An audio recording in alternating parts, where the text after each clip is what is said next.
Pessoal, bom dia. Estamos começando aqui mais uma aula de português, certo? Vamos começar nossa semana aqui com português. E antes de começar a aula, eu vou dar aqui um avisozinho. Semana que vem é nossa semana de avaliações. E como vão ser as avaliações, já que a gente está longe? Elas vão acontecer igual aconteceram mês passado, por meio de link, de um formulário online que vocês vão preencher. Pelo link mesmo, preenche e envia que pronto, já dá tudo certo. Então, pessoal, nessa semana a gente vai focar bastante em estudar, sabe? Em se preparar para essas avaliações. E as avaliações vão ser como? Vão ser aquelas avaliações tipo os simulados que a gente faz, conteúdos do PAIC, conteúdos das provas externas. Vão ser avaliações de conteúdos variados, de descritores variados de português e matemática. Por isso, durante essa semana eu vou estar mandando alguns simulados, já para vocês irem acostumando, né, como fazer, e para a gente poder treinar essas várias habilidades que vão estar aparecendo, certo, pessoal? Aí assim, na aula de hoje nós temos duas coisas para fazer. Vou mostrar um pouquinho como vai ser esse primeiro simulado de português, que eu já vou mandar o link aqui daqui a pouco, certo? Vou mandar o vídeo, você assiste o vídeo, depois clica no link. E vou explicar as atividades que também vão ter do livro didático. Ah, professor, é muita coisa? Não, gente, calma aí, vai dar tudo certo.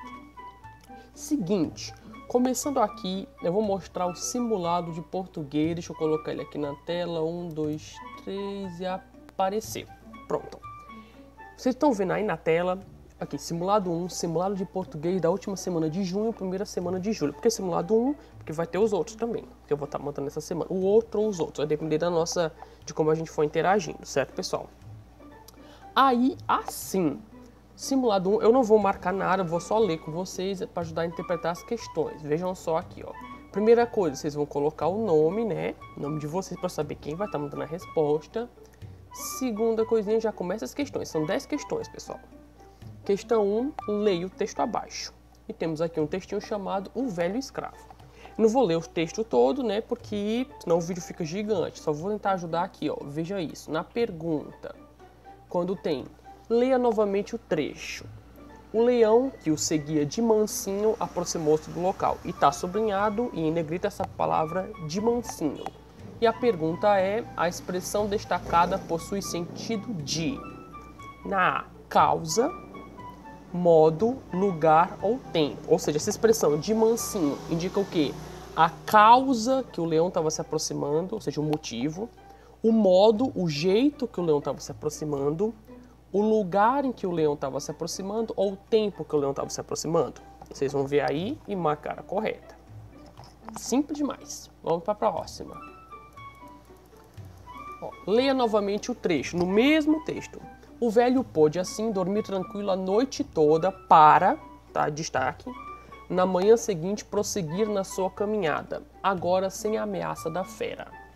A expressão destacada, que é para, possui o sentido de, parecido, ó. Para é uma causa, é uma consequência, é um tempo ou é a finalidade, certo? Essa expressão, o velho pôde, assim, dormir tranquilo para. Esse para está indicando a causa de que ele vai dormir tranquilo, a causa do porquê ele dormir tranquilo, a consequência de ele dormir tranquilo, se ele está indo dormir tranquilo para que aconteça alguma coisa, o tempo em que alguma coisa vai acontecer ou a finalidade. Ele está indo dormir tranquilo para fazer alguma coisa, ok? Vejam aí a correta e marquem. Seguinte, eu não vou marcar porque se eu marcar vai aparecer a resposta, né, para vocês, por isso eu estou só lendo aqui. Olha a próxima. Leia o texto abaixo. Textinho curtinho. Juquinha. Juquinha foi visitar o museu histórico, aí cansou de andar, sentou-se numa cadeira belíssima que estava no centro da sala. Veio o guarda. Meu filho, não pode sentar nessa cadeira não. Essa cadeira é do Pedro I. E o Juquinha, não tem problema. Quando ele chegar eu me levanto. É uma anedota, é uma piadinha. E aquela velha pergunta, pessoal. O que está indicando o humor? Qual é o trecho humorado dessa historinha? Se é porque o Juquinha cansou de andar, se é porque o Juquinha não compreendeu o sentido da fala do guarda, se é porque o museu era histórico ou porque a belíssima cadeira estava no centro da sala. Só uma ideia. Cada questão só tem uma correta, viu, gente? Vocês leiam direitinho para marcar a única correta. Olha aqui a 4. Outra historinha, ó. A professora tenta ensinar matemática para o Joãozinho. Lá era Juquinha, que é Joãozinho. Se eu te der 4 chocolates hoje e mais 3 amanhã, você fica com... E o garoto completou, contente. Mais uma vez, mesma perguntinha, gente. Qual é o trecho aqui que indica humor? Vocês vão procurar aí e marcar. Indo aqui para 5. Quantos ficam? Mais uma historinha, ó, curtinha, tal, do Joãozinho, a professora falando dos passarinhos, bem tranquilo. Essa aqui eu não vou nem ler, gente. Vocês nem vão ter como errar. Só mais uma vez, Só que a pergunta aqui é diferente. Vejam só. Ela não vai perguntar o trecho de humor. Tá perguntando o que significa essa expressão né. Os outros fugiram, Esse né, pessoal, indica um tipo de linguagem que é ensinado na escola, que é empregado com os colegas, que é encontrado nos livros técnicos ou estudado nas gramáticas. Quem fala assim, né, é uma coisa que está ensinada, que a gente estuda, esse tipo de linguagem, que a gente usa no dia a dia com os colegas, que é encontrado nos livros de estudo, livros técnicos de quem está se graduando em alguma coisa, ou que é estudada na gramática da língua portuguesa. Gramática da língua portuguesa, desculpe. Vejam aí. A próxima, bem parecida também com essa anterior, ó. Não vou ler o texto, mas ó, a pergunta: que palavra do texto indica o modo de falar de uma pessoa que mora no meio rural? Meio rural, pessoal, fazenda, o campo, agricultores. Qual palavra indica que essa pessoa é um modo de falar da pessoa do meio rural? É a palavra compadre, disparada, passo ou tropa. Só explicando uma coisinha, quando vocês clicarem na resposta, vai aparecer também uma explicaçãozinha embaixo, tá, pessoal? Só que, lembrando, aqui eu não posso dar muita dica, porque senão vocês não vão ter participação nenhuma, vai ser só eu dizendo as respostas. Por isso eu tô só tentando ajudar, ó. Que palavra indica o modo de falar de uma pessoa da zona rural? Ou seja, zona urbana é cidade, centro, grande. Zona rural é interior, certo? É mais fazenda mesmo. 7ª, tem aqui o textinho e a pergunta: quando ela entra numa guerra? Claro, vocês vão ter que ler o texto, pessoal? E aqui tem essa palavra ela. Essa palavra ela está indicando alguém. Mas quem? Se é a filha, a guerra, a mãe ou a tempestade. Lembra que nós estudamos esses dias pronomes, Nós falamos sobre pronomes demonstrativos, sobre pronomes possessivos. E antigamente nós falamos sobre pronomes pessoais, que os pronomes sempre estão substituindo alguma palavra que já passou. Vamos falar aí. Quando ela. Essa ela já foi falado. Se vocês lerem o texto, vocês vão encontrar o trechinho que fala exatamente e vocês vêm aqui e marquem. A próxima, também de pronome, só que agora em vez de ela é ele. Ó, resolveu esperar para que ele descesse. Ele quem, professor? Lá no texto tem, pessoal. Procurem aqui no texto que vocês encontram quem é esse ele que está sendo citado, ok? E aqui, deixa eu ver qual é a próxima. 9. A 9 é aquela clássica perguntinha sobre opinião. Ou seja, opinião é aquilo que a pessoa acredita, que a pessoa acha. Lembrando, opinião é diferente de fato. Eu posso, por exemplo, falar aqui, olha só, tá aqui uma carteira. Olha, essa carteira é preta. Isso é uma opinião ou é um fato? Vocês verem, é um fato, pessoal. A carteira é preta. A pessoa fala, não, cara, eu acho que é azul. Ué, mas não é azul, é preta. Não tem como mudar isso. Fala assim, ó, essa caneta... Ai, bati aqui. Essa caneta é vermelha. Isso é um fato também, não é uma opinião. Não é alguma coisa que eu acho. Agora você fala, eu acho essa caneta aqui a melhor do mundo. Isso é uma opinião minha. Mas você que está assistindo em casa pode não gostar dessa caneta aqui, até porque ela é minha. Vocês têm a caneta de vocês, vocês preferem. Ou seja, a opinião é o que a pessoa acredita. O fato é o que é, não dá para mudar. Eu não posso mudar que ela é vermelha, que a tinta dela é vermelha, Mas se eu acho que ela é a melhor, isso é uma opinião só minha. E aqui vocês vão ler o textinho e procurar a opinião, assim como na 10 também. É questão sobre opinião, certo, pessoal? Vocês vão procurar qual é a opinião, em qual trecho aí está mostrando alguma opinião. Aí vocês vão clicar, que já vai me enviar essa resposta. Atenção, pessoal. Eu tirei aqui, porque agora nós vamos falar sobre o livro didático. Lembrando, vocês vão fazer, a primeira coisa que vocês vão fazer é responder esse simuladozinho. Não tem que fazer com pressa, vocês podem ler, é a dica que eu dou sempre. Vocês leiam e releiam várias vezes para não ter dúvida, certo? Para ter certeza no que for marcar. Quando tiver certeza, releu, procurou, encontrou as palavras-chave, aí você marca, ok? Sem pressa, porque isso aqui eu vou ter o dia todo para corrigir, isso aqui não tem prazo não tem um prazo, tem que mandar até tal hora, não. E assim, pessoal, além dessa atividadezinha, deste simulado, nós temos aqui outra atividadezinha que nós vamos fazer, que é do livro didático, certo? Só encontrar aqui. Vou colocar a imagem também. A imagem não vai sair muito boa, tá? Mas vai dar para entender. Seguinte, pessoal, abrindo aqui 1, 2, 3 e abriu. No livro didático, nós vamos iniciar hoje a unidade 4. Desculpa, a imagem não está muito boa, porque a câmera do meu celular está bem ruimzinha, mas dá para entender, ó. Unidade 4, página 82, 83, que o título dela é Eu Quero Ser, ou seja, uma unidade para pensar no futuro, né? Para a gente começar a imaginar o que a gente vai fazer aí para frente, o que vocês vão trabalhar, o que vocês querem da vida.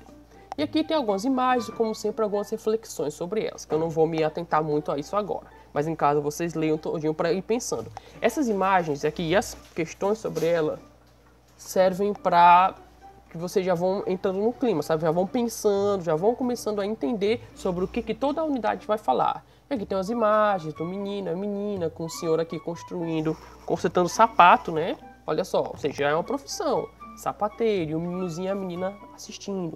Pode ser avô deles, ou pode ser que eles levaram esse sapato para consertar. Não sabemos. E, passando a página, tem aqui o texto, que chama Diário de um Paleontólogo.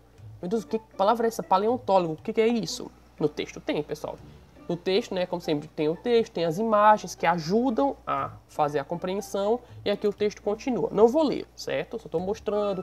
Tem aqui umas imagens de uma costela de titanossauro, tem aqui o pessoal fazendo escavações, né? E depois do texto, como é de costume, vocês vão responder as atividades sobre ele, galera. Vejam só aqui. Ainda continua o texto, desculpa. Tem aqui umas questõezinhas embaixo que ajudam a gente a analisar, a entender melhor o que aconteceu, certo? E passamos para as questões do texto. Aqui, só estou aqui mostrando as questões e eu tirei as respostas, né? Para que vocês não vejam. Questãozinha 1, pessoal. Deixa eu ver aqui. Esse vídeo está ficando um pouquinho longo, mas é porque tem bastante coisa para explicar. Eu vou só ler aqui as questões e dar alguma dicasinha, certo? Eu não vou tentar não esticar mais ele demais. Questão 1 é aquela questão de conversar. Vocês vão ler, conversar com os colegas. Vocês não estão com os colegas em casa, vocês vão conversar sozinhos mesmo. Você pega, lê, pensa na resposta, vai lá no texto, recapitula para ir. Essa questão 1 sempre é para ajudar você a memorizar o texto, a relembrar o que você acabou de ler, certo? Temos aqui um trechozinho de diário pessoal, né? O que é um diário?